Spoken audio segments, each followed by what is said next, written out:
Pour que l'abandon soit authentique et qu'il engendre la paix, il faut qu'il soit total, que nous remettions tout, sans exception, entre les mains de Dieu.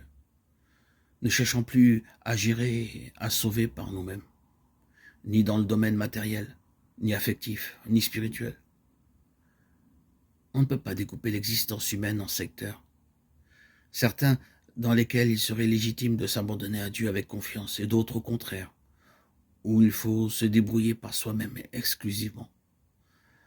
Et sachons bien une chose, toute réalité que nous n'aurons pas abandonnée, que nous voudrons gérer par nous-mêmes, sans laisser carte blanche à Dieu, continuera plus ou moins à nous inquiéter. La mesure de notre paix intérieure sera celle de notre abandon, donc celle de notre détachement. L'abandon comporte ainsi une part inévitable de renoncement. Et c'est cela qui nous est le plus difficile. Nous avons une tendance naturelle à nous agripper à un tas de choses. Biens matériels, affections, désirs, projets. Et il nous coûte terriblement de lâcher prise. Car nous avons l'impression de nous perdre, de mourir. Mais c'est alors qu'il nous faut croire de tout notre cœur à la parole de Jésus, à cette loi du qui perd gagne, tellement explicite dans l'Évangile. Celui qui veut sauver sa vie la perdra, mais celui qui accepte de perdre sa vie à cause de moi la trouvera. Matthieu 16, 25. Celui qui accepte cette mort du détachement, du renoncement, trouve la vraie vie.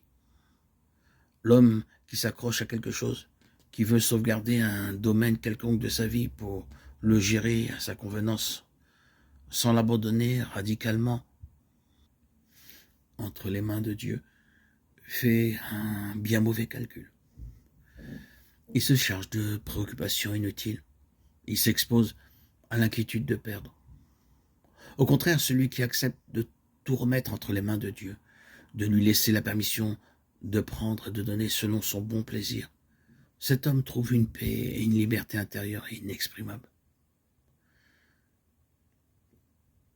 Ah, si l'on savait ce que l'on gagne à se renoncer en toutes choses, dit sainte Thérèse de l'Enfant Jésus, c'est la voie du bonheur. Car si nous laissons Dieu libre d'agir à sa guise, il est infiniment plus capable de nous rendre heureux que nous-mêmes, car il nous connaît et nous aime bien davantage que nous ne nous connaissons et ne nous aimons nous-mêmes. Saint Jean de la Croix exprime cette même vérité en d'autres termes. Tous les biens m'ont été donnés à partir du moment où je ne les ai plus recherchés. Si nous nous détachons de tout en le remettant entre les mains de Dieu, Dieu nous rendra bien davantage, le centuple, dès cette vie. Marc 10, 30.